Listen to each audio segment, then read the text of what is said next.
Hey guys, so this is a compound light microscope, and you can use this to observe cells and really small objects. And so there are a few parts I'm going to go over with you and just some tricks and ways that you should be using it in class. So this up here is the ocular or eyepiece, and if you look closely you can see that it has a magnification of 10, and so this will magnify whatever you're looking at it by 10 times. And then these are the objective lenses, and there's 3 objective lenses. So on these particular ones, the low power is going to be a 4x objective, medium is a 10x objective, and high is a 40x objective. So if you think about the total magnification, since the eyepiece, the one that goes by your eye, is 10, and then let's say our low power is 4, altogether it's 10 times 4 for a total magnification of 40x. For your medium power, if it's 10 times 10, then you have a total magnification of 100x. And then for your high power, if it's 10 times 40, that's a total magnification of 400x. Below that you have the stage with some stage clips, and this is where you put your slide.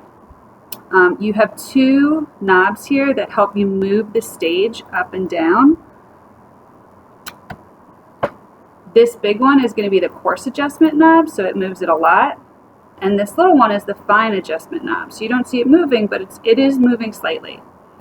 Down at the bottom, you have a light source, and the light is what it uses to magnify the image. And then here you have a dial, which is actually what we call a diaphragm, and it's going to adjust the amount of light that gets from the light source through your slide into the lenses to be magnified. Now, this would be a slide, so this is a pre-prepared slide. You have the slide, the specimen, and then this one has a cover slip stuck to it. This is actually an amoeba slide. So when you're using the microscopes, you're going to place the slide onto the stage, use the clips to kind of hold it in place. You can adjust with the clips there. You're going to want to turn it on. So the light is now going through the diaphragm, through your sample, and that's what we're going to use to magnify the image. And you're always going to start out on low power. There's a couple of reasons why you want to start on low power. The main one is you want to find your specimen. So really you're trying to find where it is in this plane. And so once you've located the specimen, then you can do a little bit of fine adjustment to get a better view of it. I usually take my glasses off when I try to look through this, and you try to get comfortable. So you want the arm facing you and the ocular facing you. You should be sitting down. You shouldn't be like all hunched over it. And you're going to look in and use the coarse adjustment to get your specimen in focus. Once you have it in focus, you may need to adjust around till you get a sample that you can view.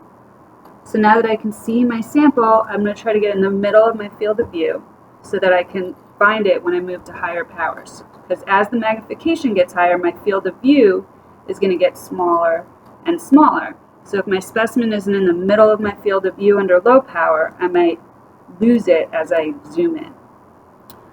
Once you have it focused under low power, you don't want to touch the coarse adjustment knob anymore. You only want to use the fine adjustment knobs.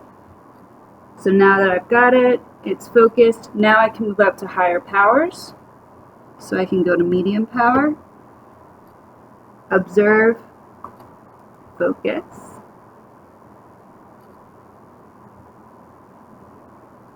And then I can move on to the highest power. You're going to want to be really careful. Sometimes the clips get in the way. You might need to move it out of the way and go really slow. Once you're here, you can see how close that is to the slide. If I use the coarse adjustment knob, not only would I lose what I was looking at, but I could probably break the slide or the microscope. So it's really important not to use this when you're under the higher powers. And then I'm going to focus again, and that looks really cool. And that's about it. So you're going to get to do some exploring with these next time. I hope you enjoy it and have fun. And I hope that you remember the different parts of the slide. So if you have any, or the microscope, If you have any questions, just be sure to ask when you come to class.